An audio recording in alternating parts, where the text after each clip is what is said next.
From Tally to Cali, It's time to wake up. Wake up! Wake up! Warchant.com is your ultimate Seminole sports source. And this is Wake Up Warchant, presented by Zaxby's Now here's Warchant.com's Aslan Hajavandi and Corey Clark. It's the holiday season. So whoop-dee-doo. Wake up! What's up, everybody? It's Wake Up Warchant, proudly presented by Zaxby's Indescribably Good. Warchant.com's got a describable title to it. It's an ultimate source of news, information, entertainment for Seminole fans everywhere. Use the promo code WARCHANT30 for 30 for days access. Try it. You'll like it. Everybody on YouTube, what up? What's going on? Hit the thumbs up button on YouTube. Everybody on your Apple iOS device, leave a review, 5-star variety. We would be so obliged if you could do such a small little token of your, not even gratitude, just help out, be a team player. Captain of the team, Corey Clark, reporting for duty. What's up, man? What's up, buddy? How you doing? You doing all right? Not going to lie, Corey, a little bit tired. I don't want to complain too much. I want to pull out the violin because ultimately I've just been sitting inside my house all day working on Wednesday. And as the calendar flips to Thursday, it was crazy. It's like I look at the clock and I'm like, man, I've been sitting in this office for 8 hours. How do you people do this? I was going to say, I wonder what percentage of people would feel bad for either of us if we complained about how hard we work. One listen day. to this show. I would say 2% maybe, but 98% would be just shut up and talk about sports. Yeah. You big babies. Yeah. You don't have real jobs. All right. We'll do that. We're going to talk recruiting at the end of the show, or at least I have with Michael Langston. It's also a video feature that's up on our YouTube page. So you can watch that in living color, or, again, it'll be at the end of the podcast. We go through every single signee, all 16 of them, from Mackenzie Milton to George Wilson and everybody in between. So if you need a primer on who's coming to town, that's where you'll find it at the end of this podcast. Look at the item description. Pretty good praise from Mike Norvell about his signing class, but then again, who has ever signed a class and not had good things to say about the prospects coming in? I guess my big takeaway from this, Corey, is I think Mackenzie Milton really, the shine on him just kind of helps, avert your attention from any other maybe underperforming parts of this class. Underperforming is not the right word. These guys, they all seem to have pretty good futures. Guys that give them some time can build and develop themselves into probably contributors and hopefully high-performing players at a place like Florida State. I just wonder how much of a bridge Mackenzie Milton is, and then how much of these guys can help you when you're certainly going to need a lot of help next season from the jump, especially on defense. But that's kind of my takeaway. You transcribed, I don't know, good grief, like 2 hours of these guys, these coaches talking about these players. What did you take away from signing day early edition? Yeah, I think it's the story I wrote, actually. You know how many sacks the Florida State defense has this year? 3. No, that's how many the defensive ends have, which is an incredible number. I mean, that's insane. Alonzo Jackson had like 5 in one game, and Alonzo Jackson wasn't even great. Josh Kando had 6 in one game, right? Yeah, he crushed Delaware State. Yeah. So Florida State has 9 sacks on the season. They're 120th in the country in sacks per game at 1 per game. I wonder how many of those came against Jacksonville State. But anyway, 3 sacks from your defensive ends, all from J-Rob. So nobody else on the team, literally nobody else on the team, has tackled a quarterback this year other than Janarius Robinson that plays defensive end for you. So the fact that Fuller and Norvell talked repeatedly about these defensive ends. Now, theoretically they signed 5. But I think the one kid they're definitely going to move, and his name just escaped me. I just had it. Jackson. There you go. They think they're going to move him to probably inside. Yeah. But the 3 especially, the kid from Miami, Patrick Payton. There you go. Keep it coming, Aslan. Right. The kid from Gadsden, Joshua Farmer. There you go. And then the one they signed on Wednesday, George Wilson. Those are, as they said, legitimate rush ends, edge ends. And Fuller made a point to talk about how much more athletic they got overall in the defense, but especially at that position. And yeah, man, when you want to talk about a position of need, I don't know if J-Rob and Kando are coming back next year. I don't know that anybody would be doing flips and throwing a parade if they did. I mean, I just read those stats. So, but that's the best they got this year, and those guys haven't been good. So what do you have next year if they don't come back? You had to get better at this position. More importantly, you just had to get athletic. You had to have guys, you had to have some fast twitch, man. You had to have some dudes that could go buy a tackle, that could bend and go buy a tackle. Not buy as in with cash, I mean go past a tackle. And they don't seemingly have that. Griffiths, he might end up being a good player, but he doesn't show any incredible burst. They just need athleticism at that position, and that was obviously a big target of theirs. That was a big need. We don't know if they filled that need because we don't know how good these guys are going to be, but they did go for it, and they brought in 4 to 5 guys that they are going to try at that position, and you hope. It's like wide receiver. You bring in 5 wide receivers, you hope 2 are really good players or 3 are really good players. Well, you hope you hit on 2 or 3 of these guys and they become, you're not looking for dominance, but you're looking for capable, competent, pass-rushing defensive ends. Yeah, again, I just wonder, like, who's going to – I don't know, like Patrick Payton, 6'5", 215. George Wilson, 6'5", 215. That's how, that's pretty much about where Burns, I think, reported to Florida State, maybe a shade under. And he actually did fairly well as a freshman, so I guess you hope one of those guys can kind of emerge. You certainly like those frames, though, right? Oh, you but then put again, some weight just time, on 6'5". Man. I don't expect these guys are going to come in and although Burns was good as a freshman, he was better as a freshman than he was a sophomore, but I don't expect these guys to be, All-Americans as freshmen, but I do think, as Fuller alluded to on Wednesday, that you can get some. You can put these guys in 3rd and 12. You can put these guys in third down positions and say go get the third down situation and say go get the quarterback. Wouldn't it be nice to have some sort of athlete other than Amari Gaynor, who's a linebacker, have some sort of athlete that can put some pressure on an offensive tackle, and that can move a quarterback off his spot. Even if he has to scoot up in the pocket, just move him off his spot. And that hasn't happened at Florida State since Brian Burns. And before that, you had DeMarcus Walker, Brian Burns, and then a whole lot of nothing. And hopefully 1 or 2 of these guys, they're not going to be great next year, obviously. I think you're still in the transfer market. If a good defensive end becomes available, you bet they're going to be jumping on that. But you like that you have maybe a foundation of 3 to 4 guys that in the coming years could be difference makers, at least 1 or 2 of them. And if you talk to Michael Langston, recruiting analyst for us on warchant.com, we didn't even talk about who he projects as the maybe the best out of the bunch and a guy that he thinks probably will be able to contribute on day one. That's Byron Turner out of New Orleans, St. Augustine High School, 6'4", 237. I don't know how explosive he is, but that's a pretty good frame, and I think he's got a good – that's someone that's going to develop into – it'll be like a 6'4", 255 guy that you're hoping still going to be able to have a nice little burst coming off the edge, maybe year 2. But at least, year 1, I'm sure he'll be up to like 245, which is nothing to sneeze at. But, yeah, I mean, at the end of the day, to what you've talked about numerous times on this show about whether it's baseball or whatever sport we're talking about, man, just give yourself options. The more opportunities you give yourself, the better off you'll be. And to your point, signing 5 or 6 of these guys gives you a good opportunity to at least have 2 of them that'll probably be pretty darn solid for you. So, and also, I mean, so they signed 16 guys on Wednesday. That means they got 9. But if you talk to Michael, he thinks they're going to oversign probably by 2 or 3 because some of these guys that they have in this class, they'll be able to put them down as early enrollees and count them forward. So that gives them the ability to oversign. So, yeah, I mean, they can sign anywhere up between 9 to maybe 12 more players, hopefully predominantly out of the portal, and I would hope a defensive tackle and linebacker because they certainly need help there.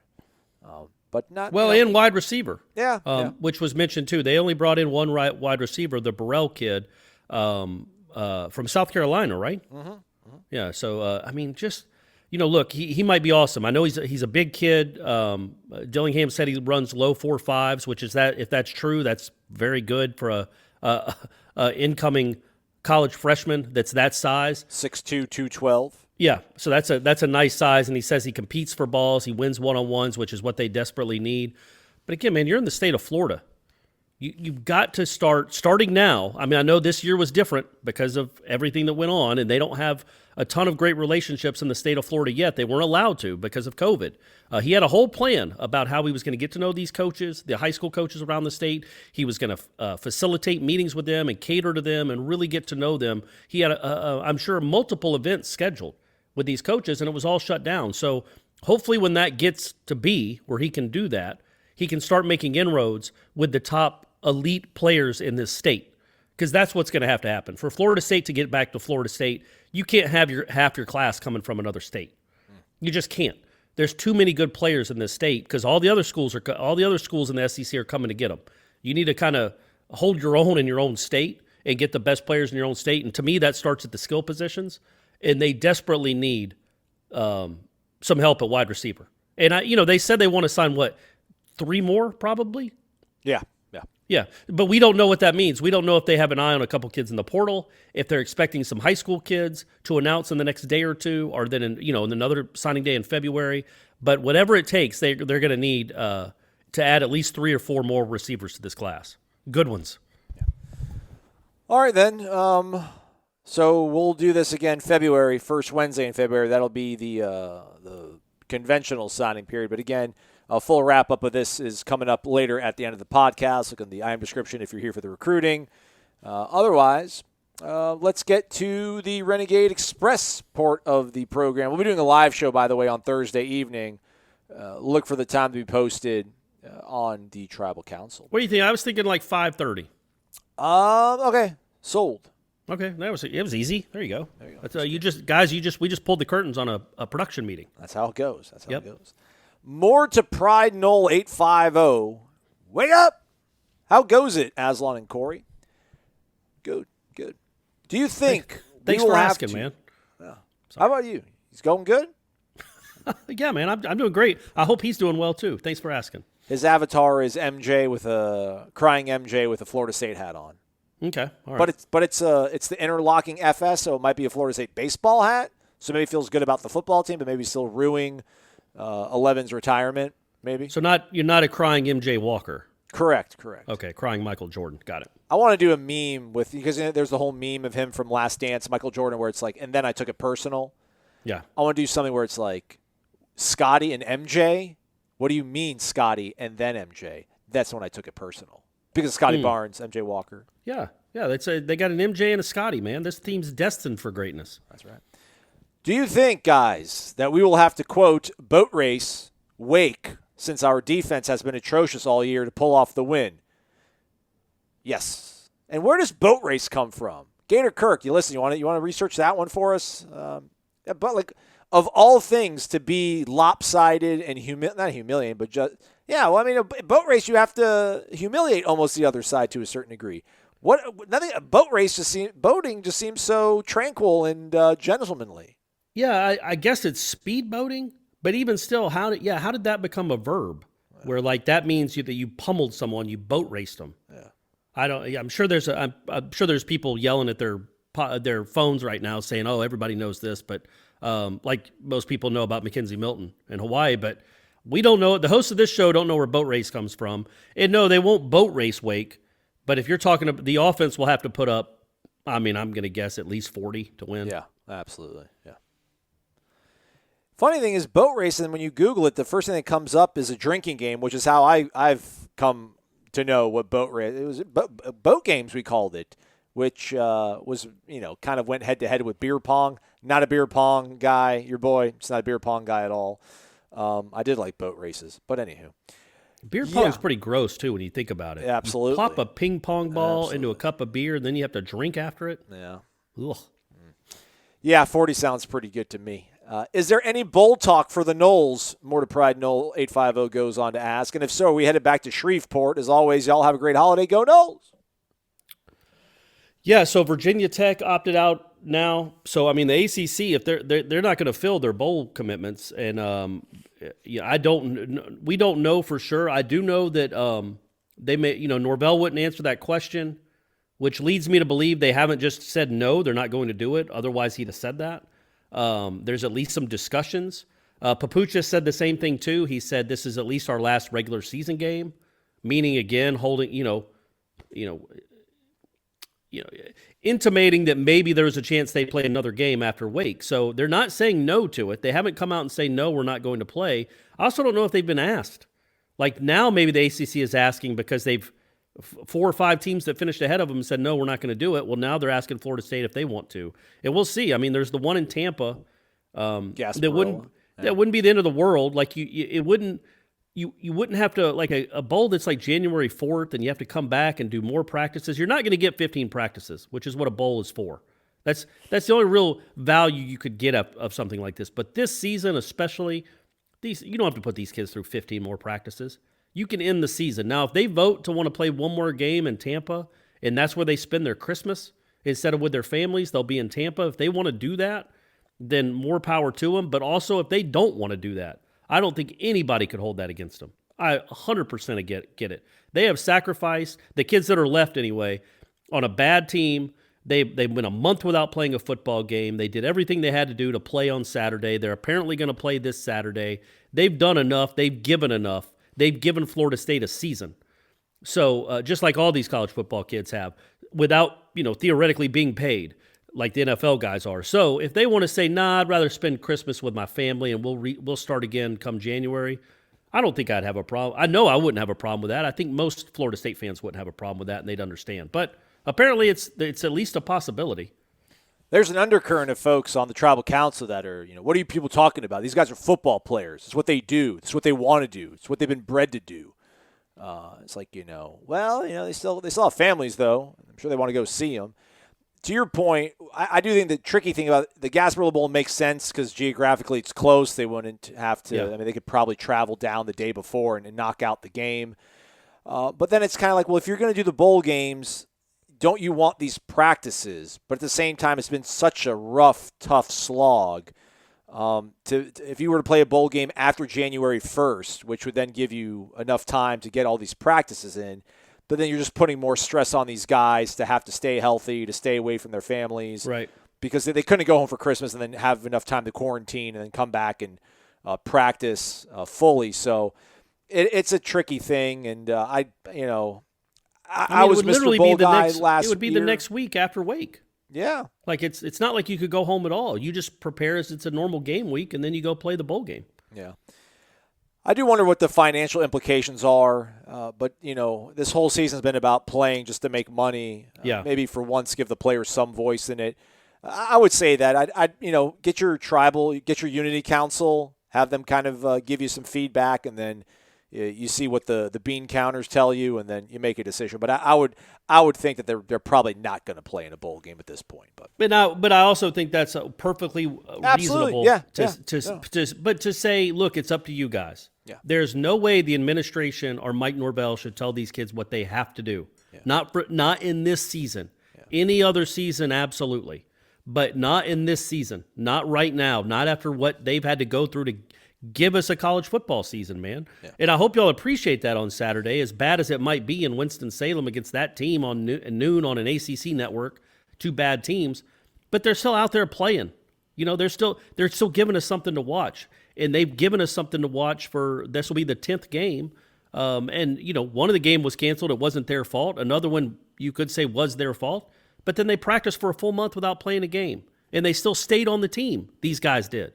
So you can maybe criticize the guys that are not on the team anymore, the guys that are on Twitter announcing where they're going to be playing and have already left. But these guys that are still on the team that played this last weekend and are playing again against Wake, I sure hope they don't get any grief on Twitter or anywhere else from this fan base, because this fan base, I mean, they deserve nothing but praise for still being on the team. 15 weeks, man. It's been 15 weeks of, like, the actual season, like from Georgia Tech until this one right now. But it's when you count the 2 extra weeks for preseason practice, it's been 21 straight weeks. Yeah. 21 straight weeks these guys have been going at it. If they want to say, no, I'm good, I really want to go. I have not been able to see my family in 21 weeks.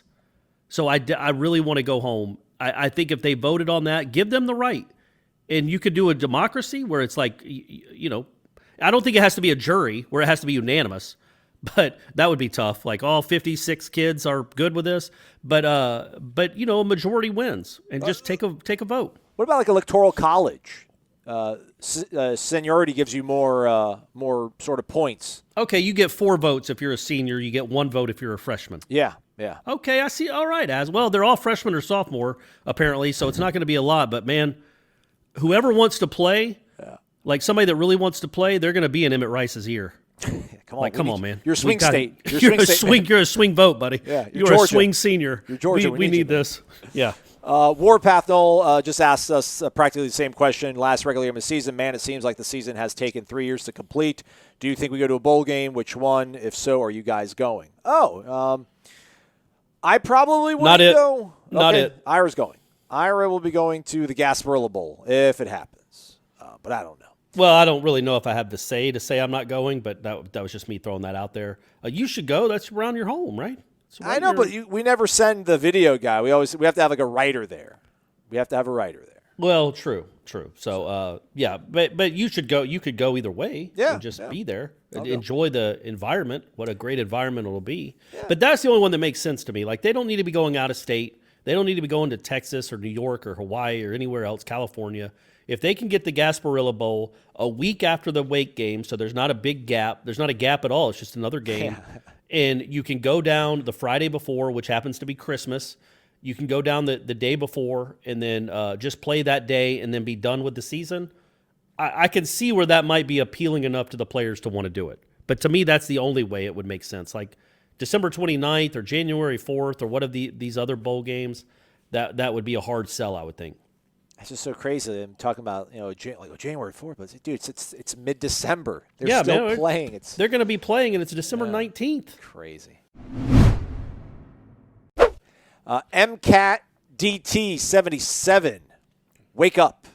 When, all caps, we beat Wake Forest, I think a bowl game would be good to potentially end the season on a 3-game winning streak to offset the 3-game losing streak that we just endured. It sounds like the guys that we have available still want to play and are playing hard.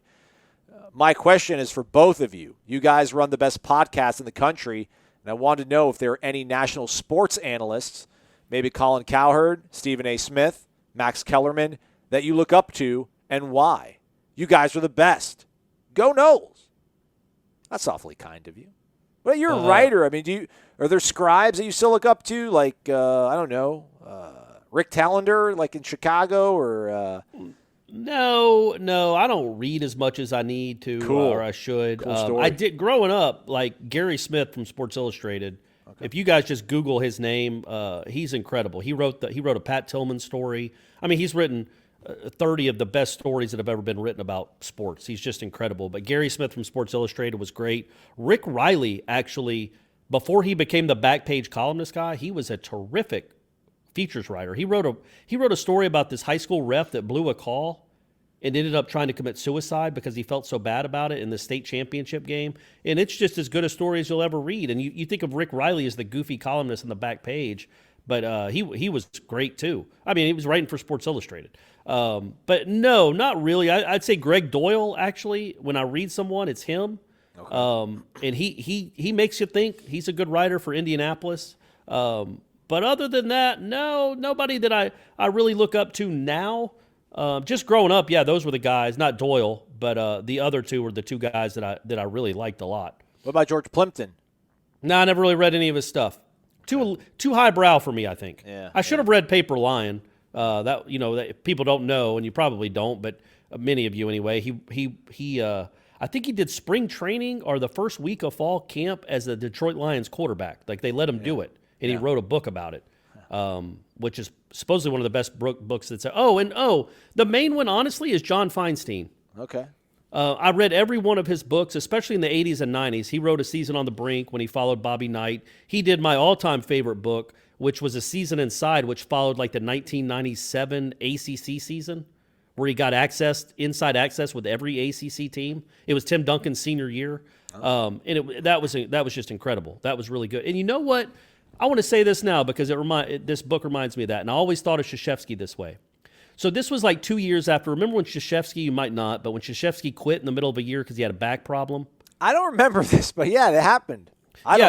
Pete Gaudet took over, and they were terrible. It was the year that Duke went like 8-20.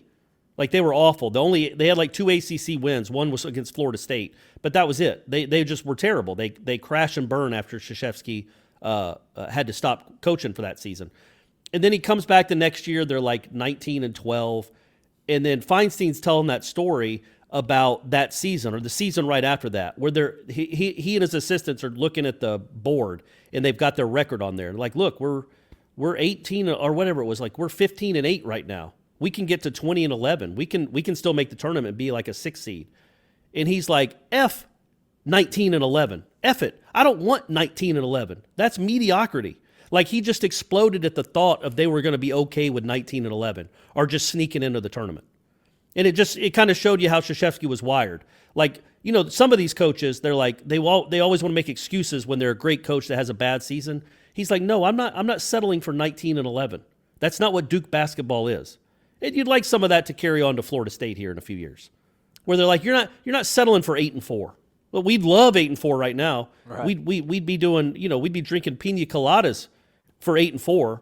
Not a big pina colada fan. That's another weird thing I just said. I don't know where that came from. But you want that to be where, like, you don't just settle for a winning season. It's Florida State, man. Hopefully they'll get to that point in 3 or 4 years where you're not just like, okay, 7-5. We could have been 9-3 with a couple things go your way. It's like, no, this is Florida State. That's not going to cut it. So hopefully they get back there. Big Show fan. Dan Patrick, Keith Olbermann. Big fans. Yeah. And I loved Kilborn too. Yeah, Kilborn was incredible. He was 2 a.m. when I was in college. He'd be the 2 a.m. Sports Center guy, and he was great. But yeah, Olbermann and Patrick were great too. Yeah, so I mean, that's I wanted to be on TV, so those are the guys I liked. In this day and age, Ryan Russillo, really like Ryan Russillo. Very dry, very cynical, very well read. Though he's very articulate and has his like points well thought out, and I can appreciate it. And he's very self-deprecating, which is super cool too. Because again, I think he's pretty darn talented. And I don't like a very raw deal. And I don't like Russillo as much as you do. I can see the appeal though. But I really like. I've always liked Van Pelt, mainly because, especially on his radio show, he allowed for nuance. Yeah. I just can't stand the people that are so steadfast in their opinions that they just speak in absolutes. Because that's not life. I know that's what they think good radio or good TV is to have a strong opinion, even if it's a dumb take, like a Skip Bayless, and just stand by it and keep trying to tell us that LeBron's not clutch and he's not a good NBA player, and you're going to stand on that hill for 20 years. It's absurd. But Van Pelt, Russillo too, but Van Pelt, he lives in the nuance. He lives in the gray, which if you listen to this show, which you are right now, you know that's kind of where I live too. Like, I can see both sides of almost everything, to the point where I'm sure it's maddening to listen to sometimes. But that's how most people are. To be just completely absolute in every opinion is just bizarre. That's not life. It's not black and white. There's a lot of gray in there, Aslan. Yeah, but not every opinion needs gray. Some do need black and white. But sure. Anywho, Matt AMCZ, Mark down in Naples. Wake up! Need to win a track meet this week, boys. Wake's offense is not Duke, and we are rushing the ball with purpose and fury. First team to 45 wins. Do you agree? Is there nuance there, Corey? I'm going to say yes. I would say 40, but yeah, 45. I can see that side too. See, there you go. Boom. There you go. That's how it works. Yeah. Speaking of our running game, do you think it's not getting enough positive attention? I mean, we had 345 net freaking rushing yards last Saturday, and overall the rushing numbers are way up. Aside from having Dalvin, when's the last time FSU could claim its running game as a major strength? Corbin is running hard through the whistle, and good Lord, does Toafili have burst? And Travis, well, he still needs to see the field a lot, even if Milton is the starting quarterback next year. The improved offensive line has to be a factor as well. It makes me very excited to see backfield in 2021. Go Noles, beat Wake, take Snuggy Hill. I think it has been a little bit. I think some of that has to do with just it was Duke, and we're in December now. But it shouldn't be discounted. I don't think so, because I think they've had, with Jordan Travis as the starting quarterback, I think they've rushed for over 240 yards 4 times in 5 games, or 4 times in 6 games. Well, I guess we can't count the Pitt game because he got hurt. But of the games that he finished, it's 4 out of 6 or thereabouts. 4 out of 5, somewhere around there. That's really impressive, and that's not something that's done around here ever.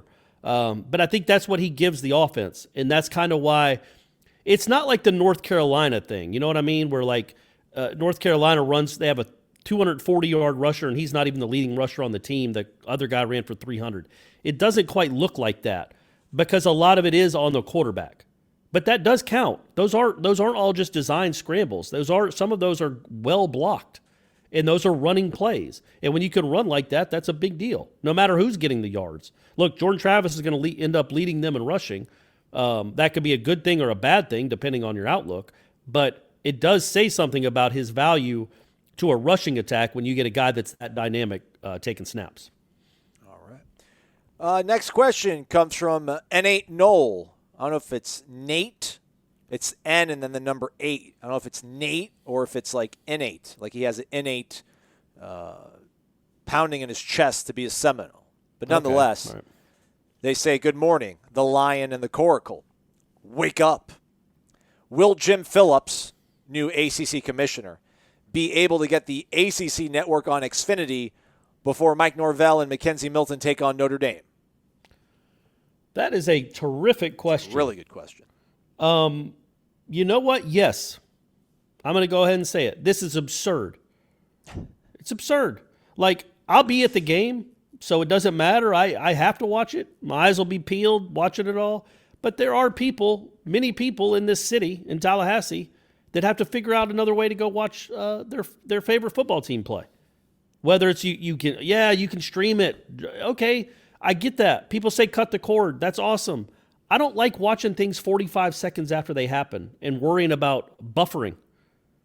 And that happens too much. But also, it's the same thing for basketball. Like, that was on the ACC network last night. So people in Tallahassee, they can't go to the game because there's limited number of seats available. But some of them don't have access at all. Some of them are older and maybe don't want to use a computer or look at their phone. It's just, and like, they made that big push. Remember in the summer? Call your cable provider. Call Xfinity. Let them know you want ACC network. And then after that, they just gave up. Like, that wasn't a hashtag anymore. The ACC wasn't pushing that at all. It's like, all right, well, North Carolina's got it.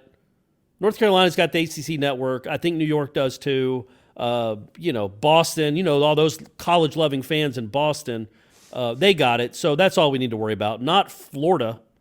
So anyway, that just bothers me a lot. So hopefully that's something he looks into right away. And maybe you can get more than the 3 commercials they show over and over and over again. Oh gosh, don't even get me started. That I tweeted. I would not even have been. It would have ruined the 2013 season for me if ACC Network was around in its current sort of incarnation.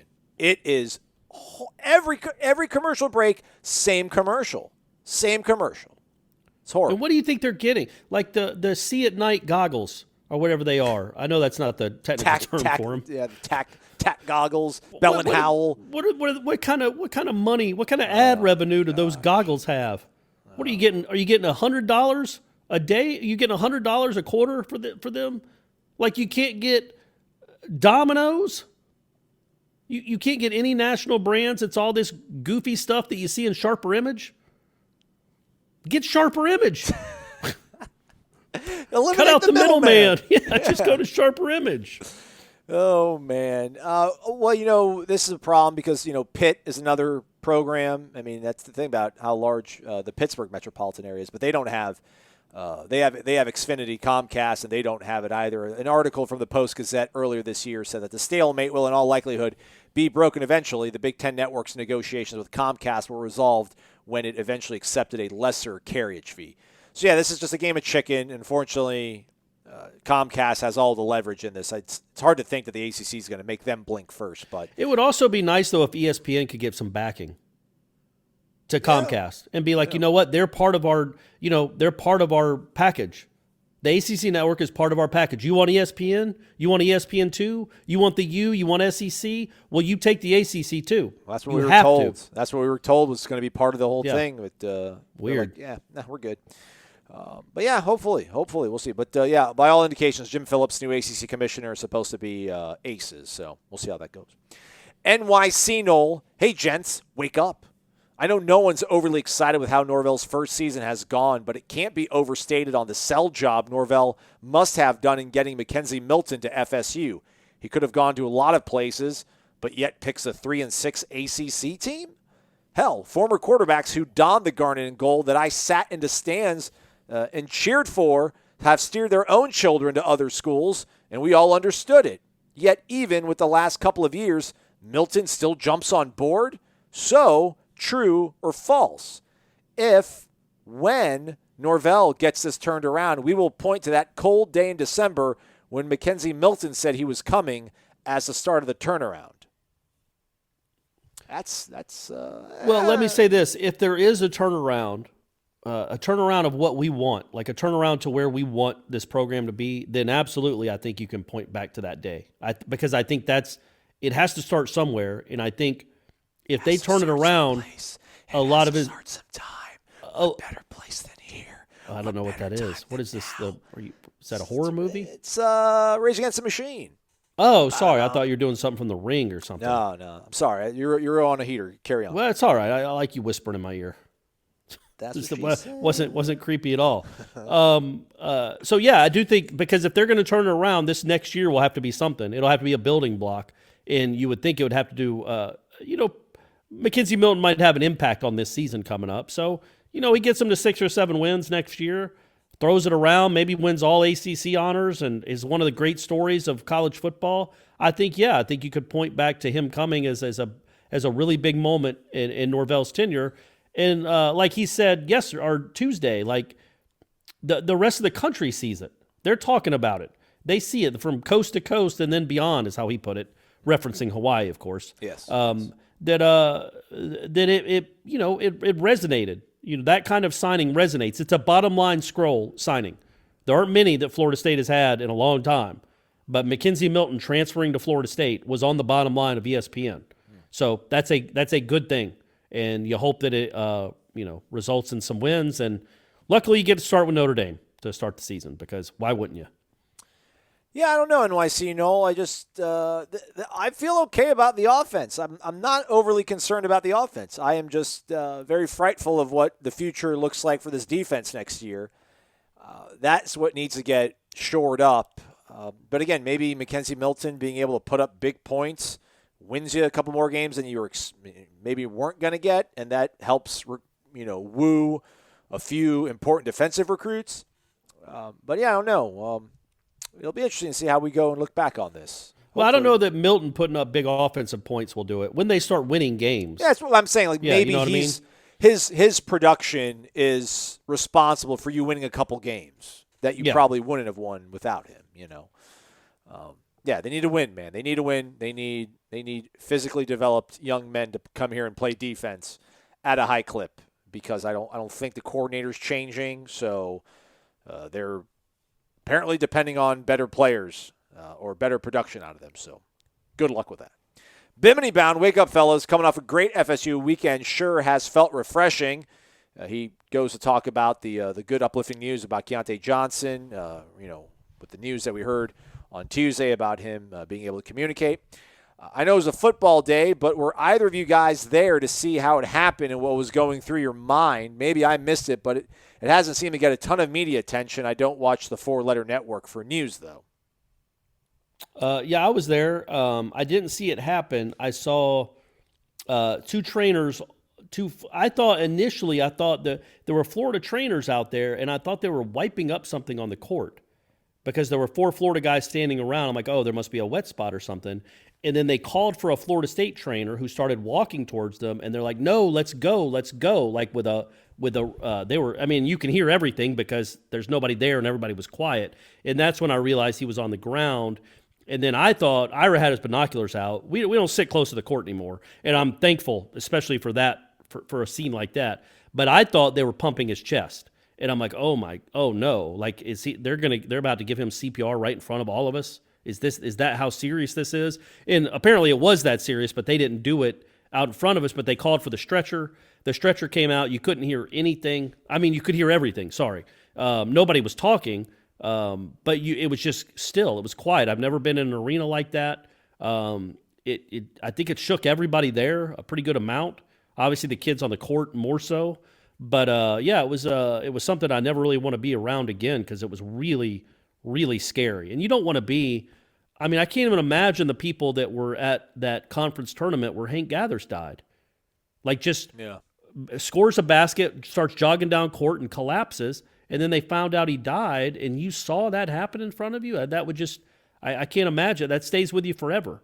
So, yeah, it's really encouraging news. The Florida AD came out on Wednesday and said that he was actually sitting up, joking, talking with doctors. Oh, thank God. I didn't see So, that. Awesome. It's more than just following simple commands. Okay. I think he said he's been cracking smiles and joking and talking. So hopefully we just keep getting better and better news from that situation. Okay.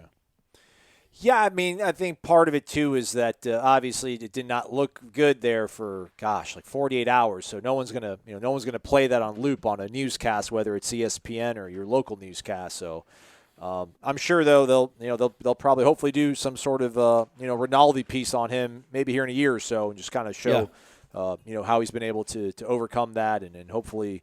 Everything returns to a normal for that young man. That was scary, man. I saw the clip, and I don't really want to see it again. I haven't seen the clip, and I don't want. I'm not going to watch it. I don't want to see it. Bradley Moss, 22. Wake up!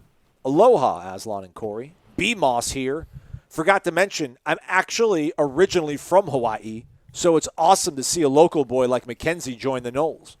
When are we going to start looking at some players from the 808? I know it's pretty far from Tallahassee, but might be able to find some diamonds in the rough to help Norvell continue the climb. Why does I don't know why everybody doesn't have like a bureau out in Tonga or Hawaii.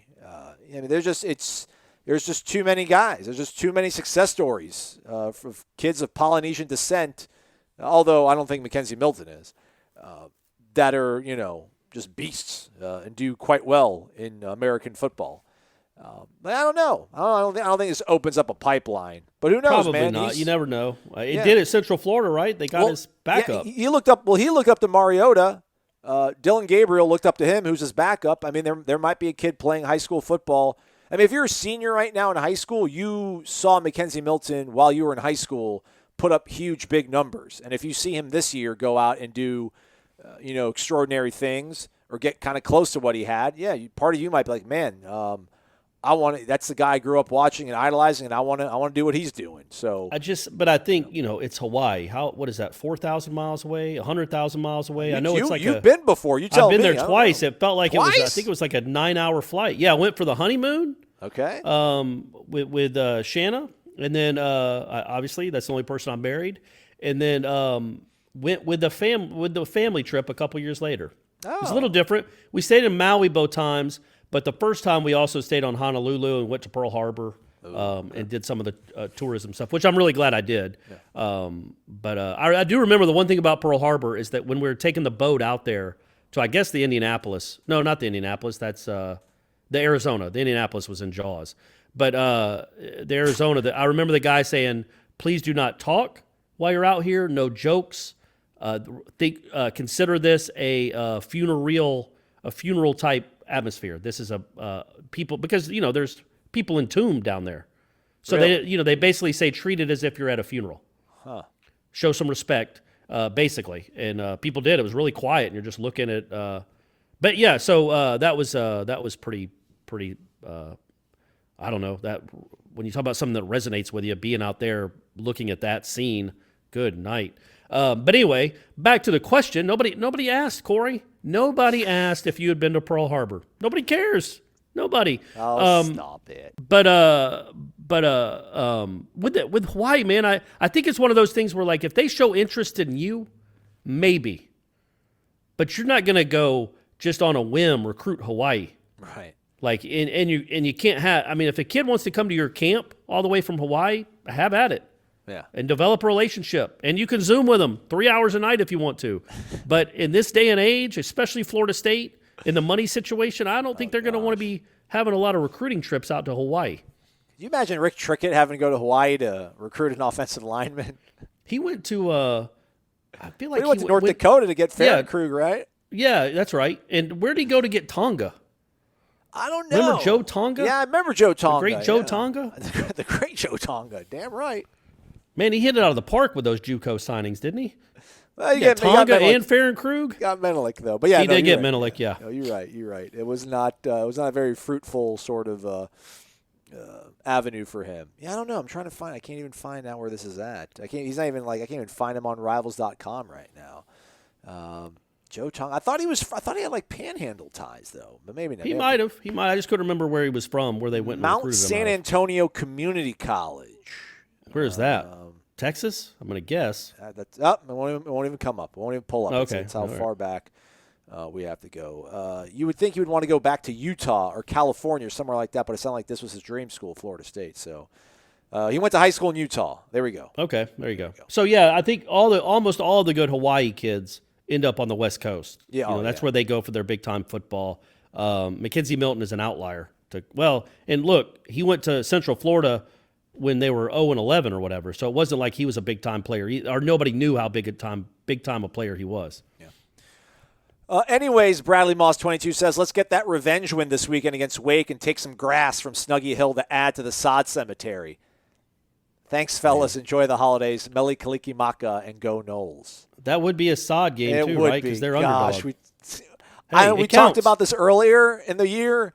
You're like, you can't put that sod next to 9. And for some reason, that just hit me. Like now the gravity of that laying next to the 1993 Swamp victory. Yeah. Well, here's the thing. You take the grass, you play. It's a tradition, man. It's a tradition. You got it through thick and thin. If you're an underdog on the road, you're taking a piece of the grass. Just don't make a big show of it if you win. Don't have the whole team out there ripping up their field. And don't even have like 5 guys gathered around. Let's say Emmett Wright. Let's say, I don't know if he's even playing. Let's say Jordan Travis is the captain. Don't have the whole team gathered around Jordan Travis as he's cutting a couple blades of grass away. Just do it kind of in private. And don't make a big show of it and then just bury it. You could almost, I don't even know if you need a real, how Oswald is just buried in a plot that says Oswald, and there's no date of birth, not even his full name. It just says Oswald. Maybe do that with this game if you win. Just put Wake Forest with no other details. Oh, that's fantastic. We got 2 more. This one comes from Black Bert. Wake up, first timer, but have really enjoyed the shows for a long time. Hometown is Melbourne, but he actually puts a pronouncer in there for me. Melbourne. Okay. Hometown of Melbourne, Florida, which hasn't been discussed before. Famous people, there's been a few. I have an uncle that coached Doug Flutie in Pee Wee football, so I'll go with Doug Flutie. Nice. For years now, FSU has been like a 3-legged horse around the Kentucky Derby. We all look at it and know it's going to be ugly, but inevitably start talking about the horse's lineage, the shine of the coat, and the strength of the other 3 legs. We think maybe this is the jockey that can win with a 3-legged horse. After the race, we're kicking ourselves for betting on a 3-legged horse. This is fantastic. The offensive line is that missing leg. Coach Atkins has made strides this year, but needs more pieces. What's a realistic number of linemen to add this offseason through portal and high school recruits? Thanks for the entertaining mornings. Well, so they got one, right? I disagree, man. That's not man. Defense. Everything. So are we like a 2-legged horse because it's the entire side of the ball? I'm fine with the offensive line. Yeah. I'm fine with the offensive line. I mean, it's not where you want it to be, but it's definitely moving in that direction, man. It's hard to say. Yeah, but I think you say it was better this year. It still wasn't great. And we just talked about them running for 345 yards against Duke. Again, though, I attribute that Duke. A good bit. No, I attribute that to the quarterback. Right. I just do. I think a running quarterback changes everything. But I don't know if you decided you just wanted to line up and pound someone with, say, Tate Rodemaker, that the running game looks like that. Yeah, but they're not there yet. But how many 4th and 1s have they converted? They do well on 3rd and 1 and 3rd and 2. They've been a lot better at that, and they are making strides. I still wouldn't say they're the strength of the team, but the last 2 or 3 years they were awful. He's right. I was saying the analogy worked the last couple years because they had a terrible offensive line. This year it's been pretty good. They've grown that 4th leg. It's coming. It's not like a kickstand anymore. It's like you're raising up to your 4th leg. But I think they signed one offensive lineman, right? Rod Orr, on Wednesday, yeah. Rod Orr, who they very high on. But Dillingham even said, he's like, well, he's developmental, which leads you to believe that I think they really do like his ceiling and they think he could be good, but I don't think they're assuming he's going to play a lot next year. Yeah. But when you like Robert Scott, you like Maurice Smith, and you like Devontae Love-Taylor. And Dante Lucas is redeeming still. I'm not selling all my stock. But I don't know how much they like him as much as those other guys. Like I think they really love Robert Scott, Maurice Smith, and Devontae Love-Taylor, and Schrader maybe to a lesser degree. Yeah. So they like what they've got already. Dante Lucas has not been good. He's not been awful, but he's not been good. He's certainly not been like an all-ACC guy like we were hoping he'd turn into. But he's also just a sophomore, and he's still got to mature a little. So maybe he takes a step. And then I think you've got everybody coming back. If Devontae Love-Taylor comes back, you've got your whole line coming back that your top 5. So if you could add 1 or 2 in the portal, and maybe I don't know that you're counting on any incoming offensive linemen to beat out the guys that you already have, but unless it's a proven college player. But get one of those too, man. I think they like Darius Washington, but I certainly don't think he's got that job on lock for the foreseeable future. No. So maybe there are guys out there, I'm sure, that they're looking at, and they would like to add. I can't imagine they want to go a whole recruiting cycle and land 1 offensive lineman. That's just not how programs work. So maybe get to 2, right? I think we could see between 2 to 3 more, and probably 2 to 3 more receivers, and then linebacker and interior defensive lineman has to be your priority. So. Hey, what did you saw that the kid from Auburn, the running back from Auburn transfer is in the portal. He's got a hyphenated name, but I think he was Mark Anthony Richards. There you go. He was a 2019 commitment. So wouldn't that mean Dillingham was on him? Hypothetically, yeah. Yeah. Okay. Well, just throwing that out there, guys. Throwing that out there. But they need playmakers, man. I think we like those 2 running backs. They definitely need more than that. And they've got to get some guys out wide that can make plays. They just have to, or this offense is going to keep hitting its head on a ceiling. It's got to get guys out wide that can make plays. When you watch those Central Florida clips, now, yeah, he's making some incredible throws. He's also throwing to some dudes that are like 6'3", 210 and running away from people. Like, he had some good targets to throw to. And you just hope that he gets some throwing to throw to next year if he's the quarterback. Yeah, Mark Anthony Richards, by the way, is actually from Palm Beach County. So it's all lining up, isn't it, Aslan? Maybe. Appreciate the question, Blackbird. Let's go to the last one. Gator 188, also known as Gator Kirk. All garnet letters, all caps. Wake up, wake up. It's a great day to be a Nole. We signed 16 players to help with the rebuild, including a 7.57 prospect. Last regular season game this Saturday, hoping for a win. Do you think we would be interested in the Auburn defensive coordinator? Yeah. I don't think he's interested in us. I think he's trying to get the job. Kevin Steele, that is. Oh, I was going to say, that's Steele, right? Yeah. Yeah, his name. I mean, they would fire Gus Malzahn and pay him whatever they'd pay him. Not 20. That I know how people keep bringing that up. Like, can you imagine Auburn did this and is going to waste $21 million to hire? It's like, man, they got more money they know what to do with, quite obviously. It's a good problem to have, but yeah, they're willing to pay Malzahn $21 million to maybe hire his defensive coordinator, which seems absurd. But when you got money like that, you can make decisions like that. They're not going to be panhandling on the side of the highway for money because they're in the SEC. So, but yeah, yes, I'm sure Florida State would very much be interested in Kevin Steele. I guess Gator Kirk is saying if he doesn't get the head coaching job, he'd want to leave. Right. Maybe. Possibly we can do that. We give him benefit of the doubt. Yeah, again, absolutely. You would take Kevin Steele. You would go after him. Now, he's a guy that's been around a long, long time. But yeah, he did a nice job at Alabama or at Auburn, I thought. Yeah. Although he got fired at Clemson though. Like he's the one that got fired for Venables, right? Yeah, yeah. Well, so he's had some bad runs too. It's not a guarantee. That's the whole thing. It's not. I thought Todd Grantham was a really good defensive coordinator. I thought Brian Van Gorder, when he was with Mark Richt, was a great defensive coordinator. I'm like, you know what? I hope he stays like Mickey stayed, and it's Richt and Van Gorder for 30 years. Literally, that's what I used to tell Shanna. Like he could be his Mickey. Just keep Van Gorder, and then he wanted to be a head coach. He went to Georgia Southern, I think, and then it all fell apart, and he hasn't been very good since. And it's like, so they're good one year, not good another year. Like, what happens? Yeah. So, I think we think that a great defensive court, it's a guarantee. Like you could go get, the guy at Texas A&M, very, very good. there's no guarantee that he would turn Florida State into a top 10 defense. There just isn't. You got to get players. You got to get players that buy in, that can understand what you're trying to do. I mean, why would Kevin Steele be awful at Clemson but good at Auburn? Why would Bo Pelini be terrible at LSU? Why would Grantham be terrible at Florida?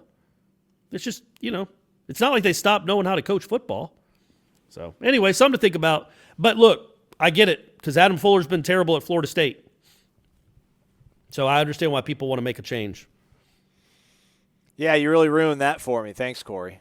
Why? What do you mean? I mean, you make a point. I don't think anybody's expecting, if Adam Fuller were not to return, I don't think anybody's expecting the next guy to come in and make this place a top 10 defense. But, man, just do what Alex Atkins did. Just make them – competent? Yeah, just make them, not a disgrace to the uniform they're wearing. Sorry, guys. Geez. Just, it's, listen to him. I mean, imagine if you're Marvin Jones and you watch that. What are you thinking? Yeah. I mean, hey, I'm with you, buddy. I'm with you. It's not been fun. I'm not Marvin Jones. I'm just some other guy. All right, that's a wrap on us. We'll do a live show at 5:30 on Thursday, so do join us. Not sure what we're going to talk about, but I'm sure you all will bring queries and questions to us that will help us fill the time. Our time is done, but we still have more to talk about, and that's because Michael Langston is going to give us a nice wrap-up of signing day right after this. We're going to do a little bit of a wrap-up on signing day in case you missed what was going on Wednesday, because there was a lot going on. Before we begin, though, what else can they do to show some support to us there, Michael? Yeah, you can hit the like button to kind of support us and help these things go really smoothly. And so hit that like button for us. That's right. Yeah, it also shows, Michael, that you appreciate him staying up long, crazy, inhumane hours and depriving himself of family time and food. But let's go ahead and let's start with the main course of this whole entire thing, Michael, and that's Mackenzie Milton, the quarterback transfer from UCF, two-time AAC Offensive Player of the Year. We know about his injury that he sustained over 2 years ago in a game versus USF. There was nerve damage, dislocation of his knee, but it does sound like, from all indications, he will be ready to go. How big of a coup was this for Mike Norvell and Florida State to get Mackenzie Milton? Oh, it's massive. It's huge. Whatever adjective you want to use, it's the biggest commitment they have on their list. I mean, that's saying a lot because there's a lot of talented guys on there. But Mackenzie gives you a bona fide star, assuming he's healthy. As long as his health checks out, this is a program changer as far as having a guy that can make all the throws on the field. And he just changes dynamically what you can do on offense. We've already seen schools that have already had great elite quarterbacks, what it does to change your program, and I think he's a program changer. Here's what Mike Norvell said about his star quarterback from Hawaii. I think he's a tremendous competitor. I think he is a great deal of talent, mentally and physically, and I think he'll be a tremendous asset to this team and this program. I loved his mentality and just perspective of coming in and the willing and readiness to compete. He's got some things that he's going to have to continue to do in his progression, but he's very excited about the opportunity. And I think it's a great fit in all aspects. Really on both sides, and we're excited about what the future holds. Very strong praise, as you can see, from Coach Mike Norvell. Lots of strong praise, I think, coming from you, Michael, as we go from what would probably be classified as a five-star Mackenzie Milton to a player that maybe 30 days ago had this many stars by his name. Shane Brown from Lake City, Columbia High School down there. You were able to do a lot of good scouting on him here in the last month or two. What stands out to you about him, and what has Florida State got? Yeah, there's a lot to like. I mean, the kid he's just playmaker. I mean, you can put him at linebacker, you can put him at cornerback, you can put him at safety. His most natural position is cornerback. So I think he's probably going to be a DB at some capacity at FSU. He just makes plays. He's always in position to make plays very fast, got big-time wheels that he can do a lot of, and I love his mindset. He's kind of going to bring people back to that old school style of what you used to when Mickey Andrews was running the defense. I think he's that type of kid, the type of player that FSU fans will be used to. Great cover skills, great instincts around the ball, and just a really tough kid that I think is going to be one of the fan favorites of this class when it all shakes out. Tight end is a position that goes by, I guess, three back in the Norvell Dillingham offense. This is a guy that they got on early, a big body guy, Kobe Gross from the West Coast. What kind of player is he? How do you see him kind of integrating into this Norvell-Dillingham attack? Well, I think with Dillingham and Norvell, they love to run the ball, and this kid's going to give you a lot of effectiveness as far as his blocking. He does a really good job as a blocker, athletic as well. I think blocking is really where he's going to jump out to you, and I think he can get separation in routes and mid-range routes. So I think he's a guy that blocking-wise, you'll see the impact pretty right away because he's from the JUCO level. He's ready to make an impact already in that offense. So I think that's where his impact will be felt early on. South Florida, you need to win South Florida. You need to get some recruits from South Florida to make the residents and the villagers happy around the Florida State program. They were able to do so. Kevin Noles is a guy that was in the fold for a long time. MacArthur High School, Hollywood, Florida. He's a guy that you've liked for a long time, Michael. Yeah, I've loved. He's one of the best DBs in the South Florida area, which is saying a lot because there's a lot of talented players. Jason Marshall's one of them that went to, I think, up at Florida, but. This kid is very talented. Plays for a team that's probably not that great, but he's a kid that can play corner. He can play safety. Where he ends up is still anybody's question, but his cover skills and his physicality and the way he attacks the receivers and attacks the offense is something that's going to jump out to you, kind of similar to what Jarvis Brownlee did already this year. I think he's already making an impact. And I think this kid has the same ability to make that type of impact as well. So he's a kid I'm very high on. He's got some family members from that go to either FAMU and FSU. So I think there's a lot of comfort there with the Tallahassee area. But he's a DB I think fans are going to love the same way kind of they love Jarvis Brownlee. I think you're going to see that type of impact. One of the big buzzwords around this program, around this recruiting class is evaluation, obviously being able to evaluate these players properly. Evaluation also has to do with timeliness. And this prospect, Patrick Payton, is a guy that Mike Norvell and his staff had been on from day one. Patrick is a young man that, they had 17 and a half sacks as a junior. And when we got here, was so excited about him. I offered him early, within the first couple of weeks that I got the job. And in every game that he played, he made an instant impact, scoring touchdowns, whether it was interceptions, fumble recoveries, quarterback sacks. I mean, his ability and the physical development that he showed in being able to play the run and just his the pursuit to the ball. Position of need, Michael. South Florida product, check. Patrick Payton. Pass rushing, check. That's the main thing. He knows how to get after the quarterback. He actually camped at FSU when Jimbo Fisher was there. So this kid is always liked FSU. Told me he was going to go to FSU or Miami. That's the places that he wanted to go. So I knew when FSU was involved with him at the time, a Nebraska commit. But this kid knows how to get angles, knows how to get after the pass rusher. I think he had 5 sacks in 2 games. They only played a handful of games, but he played on a very talented defense. This kid is going to get you sacks. I mean, that's what he does. He's a sack machine. He knows how to get pressure. He knows angles. He knows leverage. He knows all those things. I think he's exactly what the doctor ordered when you talk about just pass rush. He's going to bring a lot to that edge part of the game for FSU. It's not like South Florida at all, but when it comes to talent, Texas is about as rich as you get when it comes to football prospects. Jordan Eubanks, defensive prospect from Guyton, Texas, I think. What kind of player has Florida State got with Jordan Eubanks? Yeah, very athletic and very instinctive kid as far as watching his game. He can play outside linebacker. You can play him at strong safety. Probably going to end up at one of those positions. I would think outside linebacker. That's where he's most instinctive at. I mean, but he's got very good instincts. He knows where the ball's at. He's always around the ball. And I think he'll add a lot as far as speed and instincts to, add more to that outside linebacker position where you have more speed. And I think that's where you'll see his game transition to. And I think he's a guy they wanted early, that they jumped on early. I think a lot of, several schools in the spring were starting to heat up with him. But I think he's a guy that FSU got on so early that they really locked it down. But certainly a very instinctive football player. Let's keep it in the Lone Star State. Let's keep it on the defensive side of the ball. Hunter Washington, one of the recruits that seemed to be a good glue guy in terms of keeping guys together and being very active on social media. Another great sort of prospect for this defensive backfield that needs help instantly. Game changer is the best word I can say with him. I mean, he just changes the game when he's in the game, makes plays, has big interceptions, pick sixes. This guy does it all. When you have him, he's kind of like the Travis Jay of last year, where if he's on the field, he's going to dramatically make your team better. I think he's going to start off at cornerback. I think that's where they like him the most. Very, very good as far as cover skills and very good using his hands. And he does an excellent job of tracking the ball, very similar to the way Travis Jay was. So bell cow this class does a great job and still recruiting for FSU. He's already told me 2022 we're going to set the tone.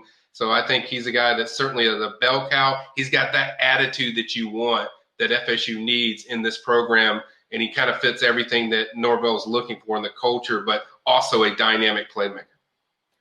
They certainly need their playmakers to rise up on offense, and for that to happen, they need some stability on their offensive line, namely tackle. Rod Orr is a guy that some people say might be a developmental project, but when Mike Norvell spoke about him on signing day, he sees a very bright future, perhaps immediately, Michael. I think Rod was one of the stars of this class. I mean, you look at his length, athleticism. You go from his junior year to his senior film. You see unbelievable steps that have been taken. I think when you look at Rod, the athleticism and the length that he provides, he's definitely going to come in here and compete early, I do believe. Yeah, I mean, I kind of fit it to the kid they went after Mississippi State that they got a commitment from, and then he later flipped. I forget his name, but yeah, Cross. It ended up a really high-rated player. He does some of the same things that Charles Cross does as far as just hand placement, technique, athletic ability, bend, flexibility. He can hit the second level very well. He's a little not as far along as Cross was, but he reminds me as far as his game of he does some of the same things that he does with his hands, the way he gets out on pass protection, long reach, good punch block on initial as far as the run block. So that's a guy that they should be excited about because they spent a lot of time early on really getting on him where it looked like he was going to Tennessee or Auburn or one of these other schools, but FSU stayed on him hard. Credit to Alex Atkins, did a phenomenal job just really staying and building that relationship and a guy that's going to be a cornerstone of their offensive line for the future. I think he's going to be a guy that you won't start next year, but he's going to be, you get him a year in the program, he's going to be a guy the following year that you're going to really expect to be one of those stars or impact players on the offensive line. Let's keep it in the Deep South. Let's go to the Palmetto State. Joshua Burrell is a guy, another one that you've been a big fan of, at least on a personal level, just seems like a really terrific young man.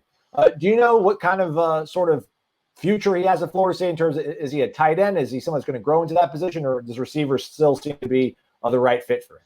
I think receiver is still the right fit because I think you're going to use him at receiver or H-back type that you can use in multiple ways. You'll see him line up in the slot. You'll see him line up at the tight end position. You'll see him line up at wide out. He's a big matchup problem because he's got enough speed to be faster than a linebacker, but he's strong enough to handle corner that are cornerbacks that you face. So he's a matchup issue for a lot of teams, and that's what he's caused. Great hands, knows how to go out and high point the ball very well. Not blazing fast, but not slow either.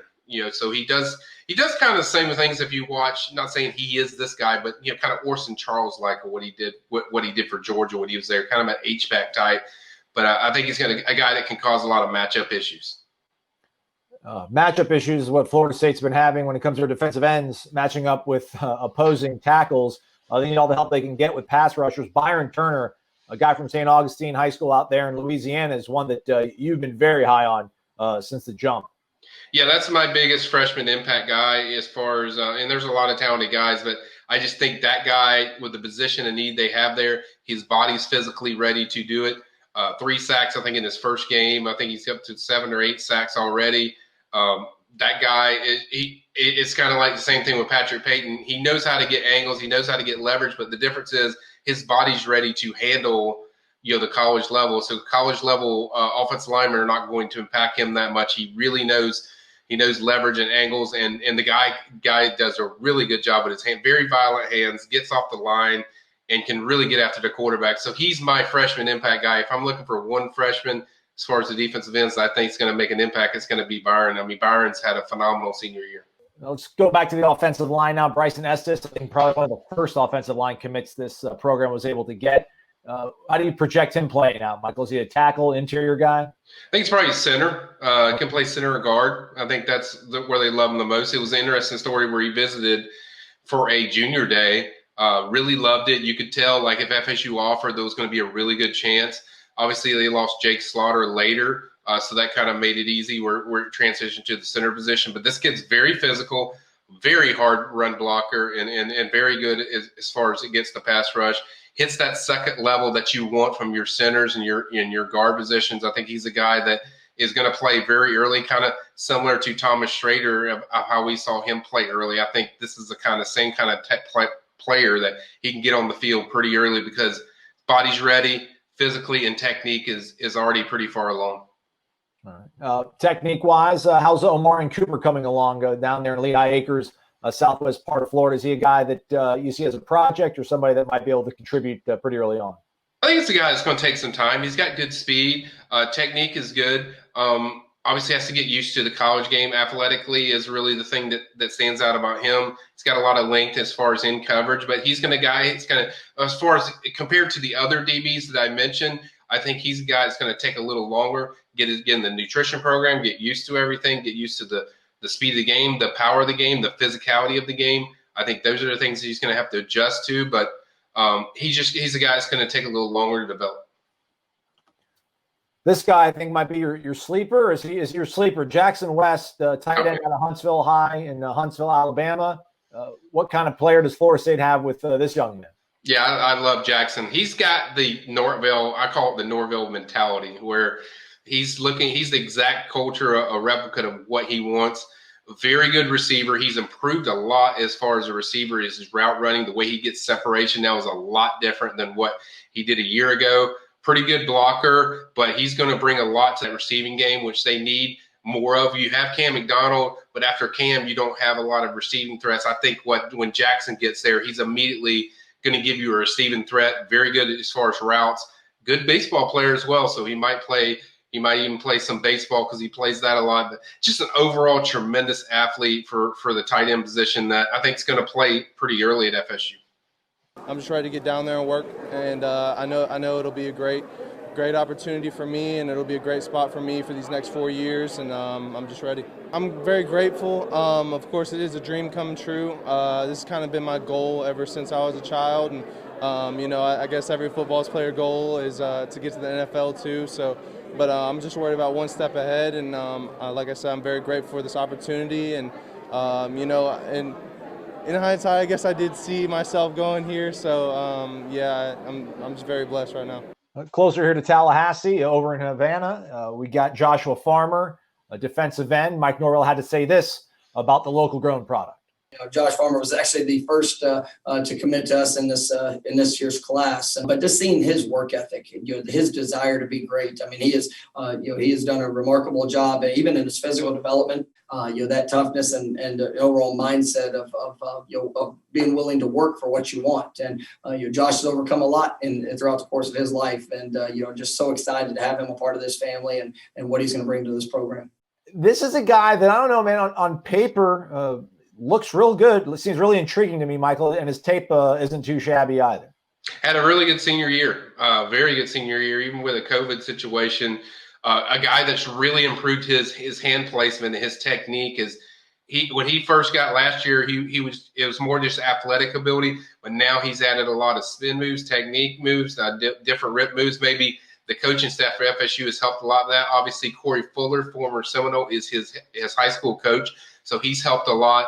But Josh has had a tremendous year, and that was one I was just kind of hiding that I was concerned about because he had told me, like, wherever his teammate goes, he might follow him. But I think Odell Higgins was huge there, and I think he's another guy that I think is one of my star guys as far as where he's a 3-star, but I think he's got 4-star talent when you watch him play. I think he's going to make an impact, and he's going to be a guy that gets on the field pretty early, kind of similar to Byron Turner. Not quite that level, but I think he's going to add a lot to that pass rush and that defensive end position because of what he brings as far as physicality, his strength, and his technique that's improved a lot. So he's a guy to watch. All right, let's go to the happiest place on earth, Orlando, Florida, or somewhere around there. Chambray Jackson, I think at one point was a guy that you thought might be maybe the most important player in this signing class. Yeah. Where do you stand with Chambray after signing day?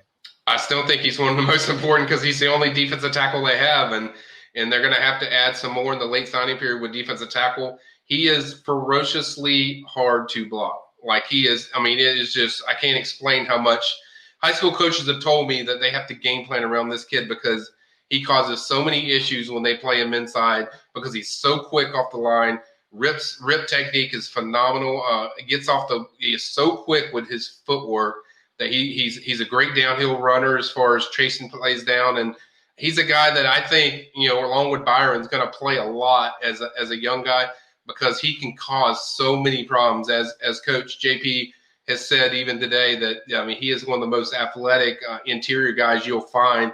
So that was a tremendous coup for FSU to get Odell Higgins, another one that Odell had a big part in, and certainly a kid that I think can help you immediately on that defensive line. Sometimes you got to capitalize on other people's misfortune. Mike Norvell and company did so with the commitment of George Wilson, the signing of George Wilson, longtime South Carolina commit. Also a position of need, also from a region that Florida State's had pretty good success with, and that's the DMV. I loved his film. I mean, he's he hasn't played football for a long time, but you see he came in and in his junior year just really took to it. It was a dynamic pass rusher, but he was looking for the right fit. He was committed to South Carolina, and really as we were getting into his recruitment there at the beginning, I want to say it was about a week after is when he committed to South Carolina, and I told him whenever he started to explore options that was one of the toughest weeks that I've had because we were so excited about what he brought, and then he had made the commitment, and but we just tried to stay just to stay through the process, and just really building a relationship with the family was something that was critical. What sort of pass rushing threat do you foresee George Wilson being, Michael? Pretty solid pass rusher when you watch him, kind of similar to what some of the same things Byron Turner does. If you watch their film, it's kind of similar.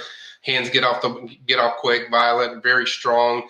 Got kind of the leverage you look for. Body is where you want it to be going into college. I think he's a guy that there's not going to be a great big transformation as far as his body. So I think he'll add a lot to that pass rushing. And you look at all these guys along with him, it's just they look for edge rushers that can really get after the quarterback, and he fits every characteristic with that.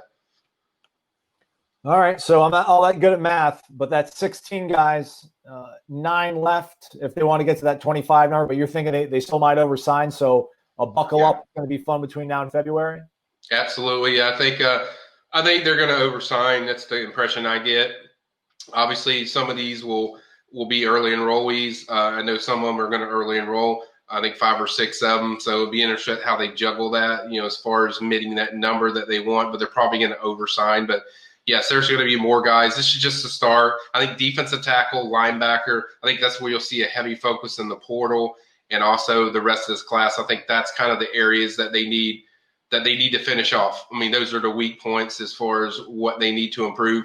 Need to get some more receivers. You only got 1. So they're obviously going to have to add at least 2 more high school kids and then maybe even 2 more from the portal. So receiver, defensive tackle, and linebacker, I think, are areas that you're going to see FSU focus hard on in this later signing period.